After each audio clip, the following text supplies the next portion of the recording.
Hello. I invite you to the next part of our calm reflections on the book, Our Home by André Luiz. Chapter 4 is titled, The Spiritual Doctor. In the previous chapter, André Luiz experienced the first collective prayer in our home. Relief appeared. Peace appeared. Hope appeared. Chapter 4 takes us even deeper.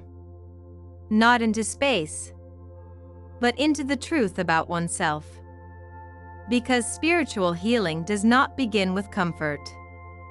It begins with understanding.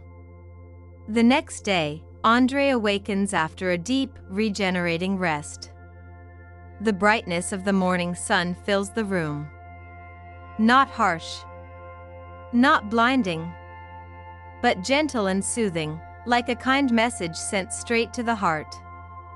He feels like a different spirit, as if new energies were touching his inner being, as if he were breathing in the joy of existence. Only one shadow remains: longing for home, for the family left behind on earth. Many questions arise in his awareness, yet peace is stronger than fear.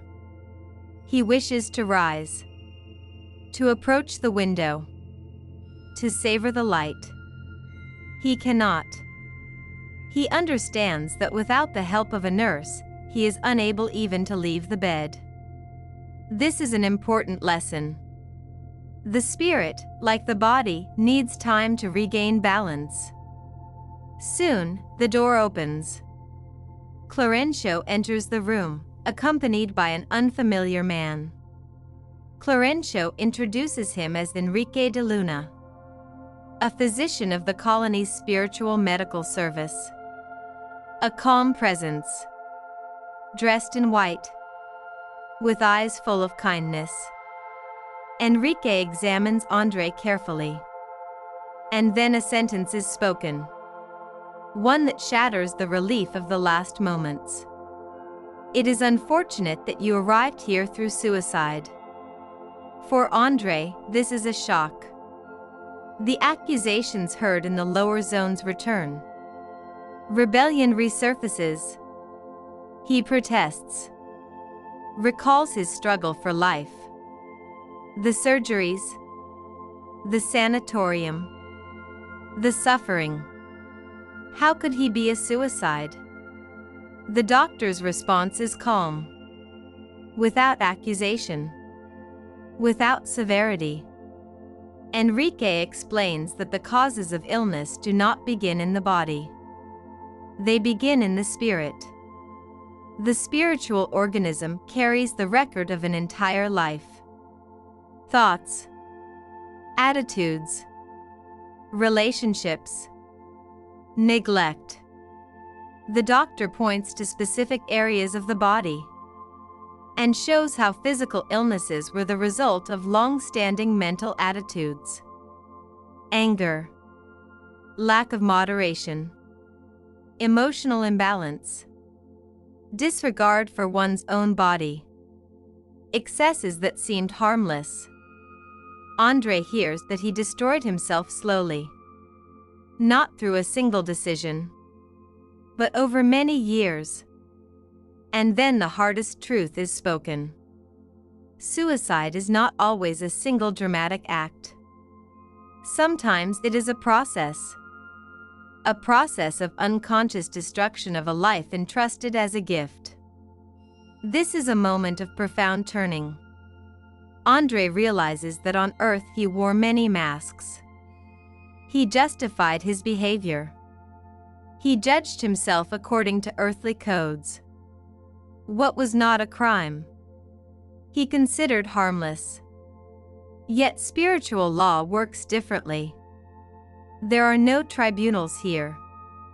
No infernal punishments. No condemnation. There is a calm gaze. There is care. There is truth. And it is this kindness that hurts the most, because it removes the possibility of escape. It does not allow defense. It does not permit hiding behind anger. André does not rebel. He feels shame. And he weeps. Not like a sinner before a judge, but like a child who, for the first time, sees himself as he truly is. At last, he admits the painful truth to himself. He was an unconscious suicide. He wasted the priceless opportunity of human life. He was received out of compassion. And then Clarencio sits beside him, gently strokes his hair like a father, and speaks words that are among the most important in the entire book. Do not despair. Your situation is not unique. Many leave Earth under similar conditions. Remorse is a gift. Late regret is a blessing. Suffering alone does not solve problems. Understanding and self-work do. This is not condemnation. It is an invitation to healing.